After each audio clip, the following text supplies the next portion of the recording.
Sabe, tem um livro na Bíblia que é, uau, pura poesia, pura paixão, o Cântico dos Cânticos. É uma obra linda, intensa, mas para muita gente um verdadeiro quebra-cabeça. E a grande questão é, por que um poema de amor tão físico, tão humano, está dentro da palavra de Deus? Pois é. Essa é a pergunta que ecoa há séculos. Um livro que fala abertamente sobre atração, sobre desejo, sobre a beleza do corpo. Como é que isso se encaixa na revelação divina? A presença dele ali pode parecer, no mínimo, surpreendente. Talvez até um pouco desconfortável. Mas e se a resposta for muito mais profunda e gloriosa do que a gente imagina? Antes de mais nada, vamos entender o que a gente tem em mãos. Como a fonte do Bible Project nos mostra, não é uma história com começo, meio e fim, tá? É mais uma coletânea de poemas. O título original em hebraico já entrega tudo. Significa o melhor cântico de todos, a obra-prima. E as vozes que a gente ouve são de uma mulher e de um homem completamente apaixonados, expressando um desejo enorme um pelo outro. É poesia da mais alta qualidade sobre o amor humano. E é claro que essa natureza tão poética e apaixonada acabou gerando um debate que dura séculos. Afinal, como a gente deve ler esses versos? É para ser uma história simbólica, com um significado todo oculto, ou é para ser uma celebração direta do amor entre um homem e uma mulher? Essa questão marcou a história da interpretação desse livro. Historicamente, surgiram duas grandes maneiras de enxergar o livro. A primeira é a leitura alegórica.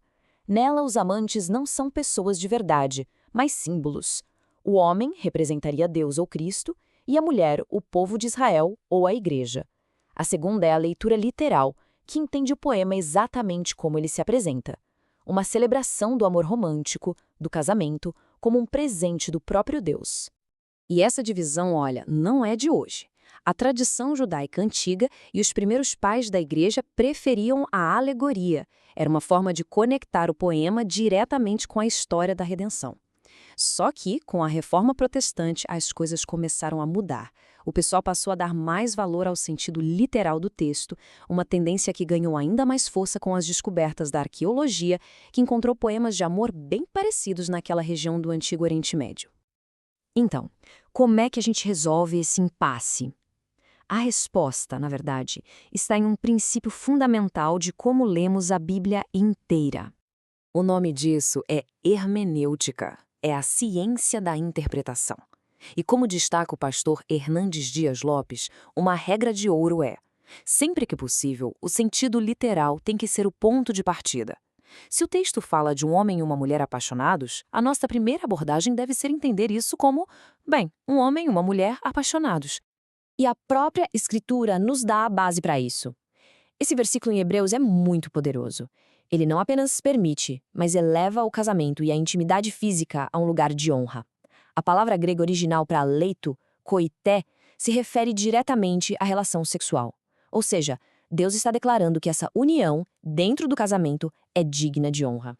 Então, o ponto crucial é este. O amor físico não é um acidente ou um mal necessário. Foi Deus quem o criou. No plano original dele, é bom, é puro, é santo. Uma fonte de alegria dentro da aliança do casamento. A visão negativa que o mundo promove não vem de Deus. Vem do pecado que distorceu a boa criação. Cânticos nos aponta de volta ao projeto original. E é aqui que a interpretação literal fica ainda mais profunda, porque ao celebrar o amor humano como um dom de Deus, o Cântico dos Cânticos nos conecta com o início de tudo, com a grande história da Bíblia. O pessoal do Bible Project aponta uma pista crucial que percorre o livro inteiro, a imagem de um jardim. Os amantes estão constantemente se encontrando e se descrevendo usando metáforas da natureza, de jardins, de pomares, e isso não é por acaso. Essa imagem de jardim nos leva a um só lugar, o Éden.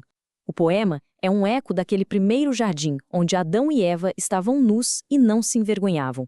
É um retrato do amor em seu estado ideal, livre da vergonha, do egoísmo e da manipulação que o pecado introduziu no mundo. Este gráfico resume bem a jornada. A gente vê o amor lá no Éden em sua pureza máxima. Depois, a queda, onde o pecado distorce esse dom com egoísmo e dor. E então, Cântico surge como um farol, um lembrete poético que nos aponta de volta para a beleza do plano original de Deus. Ok, mas o que isso tudo significa para nós hoje? Como é que essa compreensão de um poema tão antigo pode de fato glorificar a Deus em nossas vidas. A primeira grande mudança é de perspectiva. O livro deixa de ser um problema teológico para se tornar um presente divino. E isso importa porque nos ajuda a rejeitar aquela ideia errada de que o espírito é bom e o corpo é mau. Ao celebrar o amor físico, Cânticos nos ensina que Deus é o criador de toda a realidade e tudo o que ele fez é bom. Isso nos leva a passos bem práticos. Primeiro, podemos rejeitar as mentiras que o mundo conta sobre sexo e amor.